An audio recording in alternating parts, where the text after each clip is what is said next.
இந்த ஒரு வீடியோ இது திருச்செந்தூரில் நடந்தது.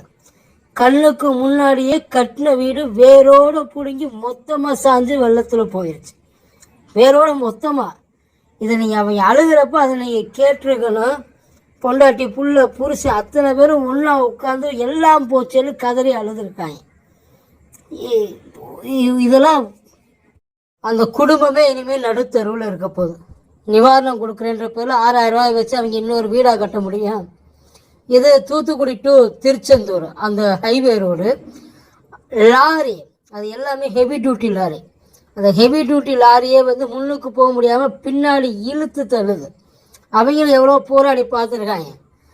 யாராலையும் எதுவும் அந்த இது highway road, Thoothukudi to Tiruchendur highway road. அதில் எதுவுமே யாராலையும் பண்ண முடியல. அப்படியே விட்டுட்டு பேசாமல் இழுத்து கட்டி வச்சுருக்காங்க லாரியை. படகு அடிச்சுட்டு போகும் பார்த்தீங்களா, அந்த லெவலில் இருக்குது. இது இந்த நாங்குநேரி ரோடு இல்லை திருச்செந்தூர் பைபாஸ் ரோடு. கண்ணு கட்டின தூரம் வரைக்கும் அந்த பக்கம் இருக்குது பார்த்தீங்களா, அதுவும் ரோடு தான். இந்த பக்கம் இருக்கிறதும் ரோடு தான். இதில் எது ரோடுன்னு தெரியாத அளவுக்கு அங்கங்கே வண்டியை நிறுத்தி போட்டு உசுருக்கு பயந்து ஓடிட்டாங்க. வண்டி நிப்பாட்டி இதுக்கு மேலே இங்கே நிற்க முடியாதுன்ட்டு.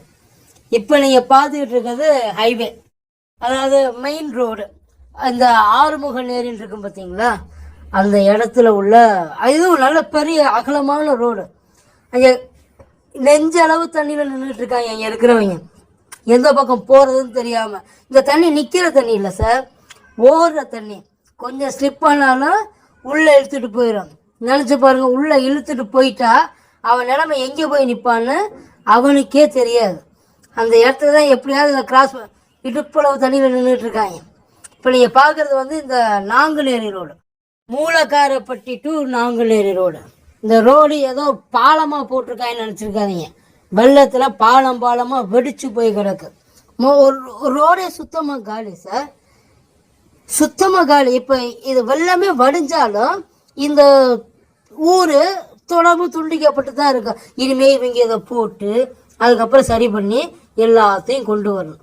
இதுக்கு இடையில திருச்செந்தூர் நீங்கள் பார்க்குறீங்க இல்லைங்களா, திருச்செந்தூர் முருகன் கோயில் தான் இது. கடலுக்கு உள்ளே எடுத்தது இல்லை, கடல் அந்த பக்கம் இருக்குது. கோயிலுக்குள்ளே அந்த அளவுக்கு தண்ணி நின்றுருக்கு, வெளியில் போக முடியாத அளவுக்கு. திருச்செந்தூர் முருகன் கோயில் அங்கே கோயிலுக்குள்ளே மாட்டிக்கிட்டவங்க நிலமை ரொம்ப கஷ்டம். எல்லாரையும் அந்த முருகன் தான் காப்பாற்றணும், வேறு வழி இல்லை. எல்லாருக்காகவும் ப்ரே பண்ணுங்க. நம்மளால் அது ஒன்று தான் பண்ண முடியும்.